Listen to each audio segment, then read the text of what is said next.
Jeudi 19 mai. Lecture du livre des Actes des Apôtres, chapitre 15, versets 7 à 21. En ces jours-là, comme la conversion des païens provoquait dans l'église de Jérusalem une intense discussion, Pierre se leva et leur dit : « Frères, vous savez bien comment Dieu, dans les premiers temps, a manifesté son choix parmi nous. C'est par ma bouche que les païens ont entendu la parole de l'Évangile et sont venus à la foi. Dieu, qui connaît les cœurs, leur a rendu témoignage en leur donnant l'Esprit Saint tout comme à nous. Sans faire aucune distinction entre eux et nous, il a purifié leur cœur par la foi.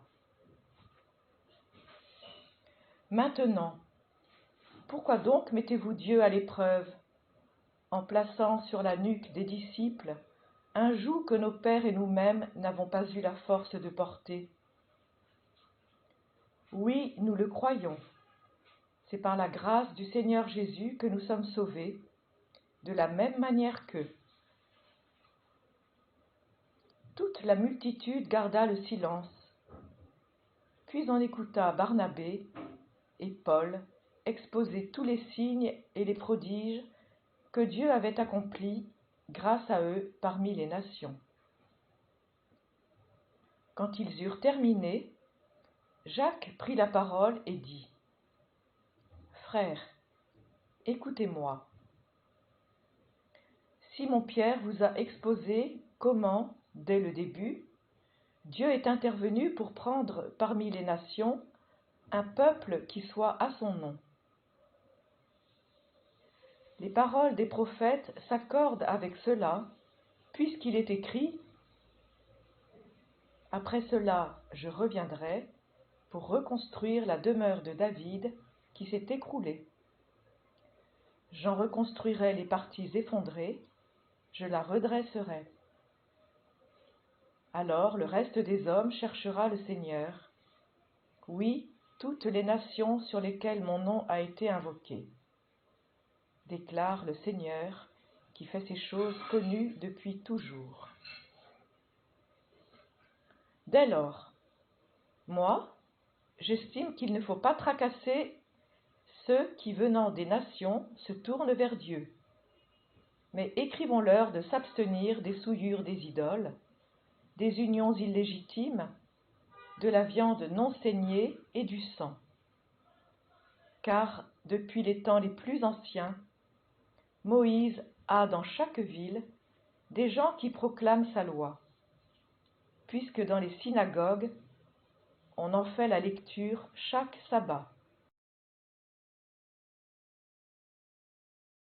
Chers frères et sœurs, le texte liturgique d'aujourd'hui sur les actes des apôtres nous montre la difficulté d'intégration des tout premiers chrétiens qui étaient d'horizons divers et de cultures multiples.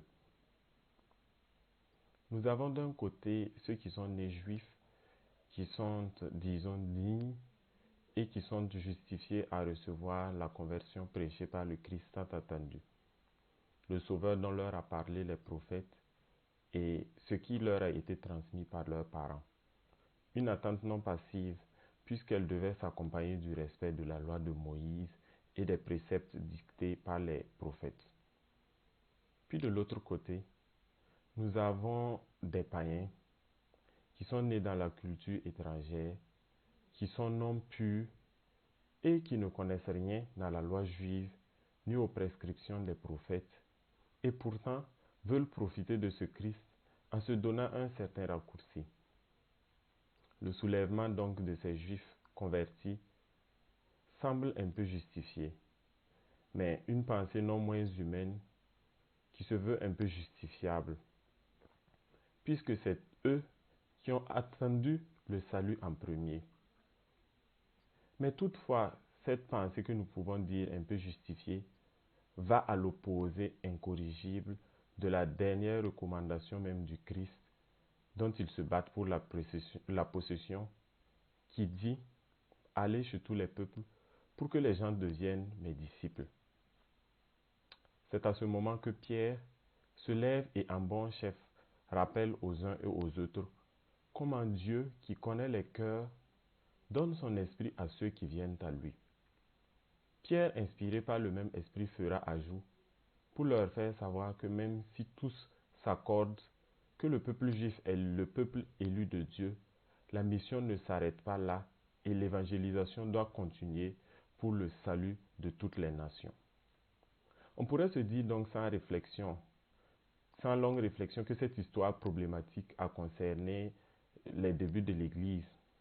Mais aujourd'hui, on peut se rendre compte qu'elle se calque peut-être sous d'autres formes qui peuvent nous interpeller. Combien de fois peut-être avons-nous été juges sur des personnes nouvellement converties, en pensant peut-être qu'ils avaient une grâce moindre que nous, qui sommes nés dans des familles chrétiennes, qui sommes nés dans la foi chrétienne? Combien de fois avons-nous peut-être remis en cause la crédibilité de la chrétienté d'une personne parce qu'il n'est pas catholique comme moi, mais se dit quand même chrétien ou ceci et cela? Dieu qui sonde les cœurs et les reins sait à qui donner son esprit. Et cela est une simple catéchèse qui nous exhorte à éviter de nous reconnaître plus saints ou favorables à la grâce de Dieu par rapport aux autres.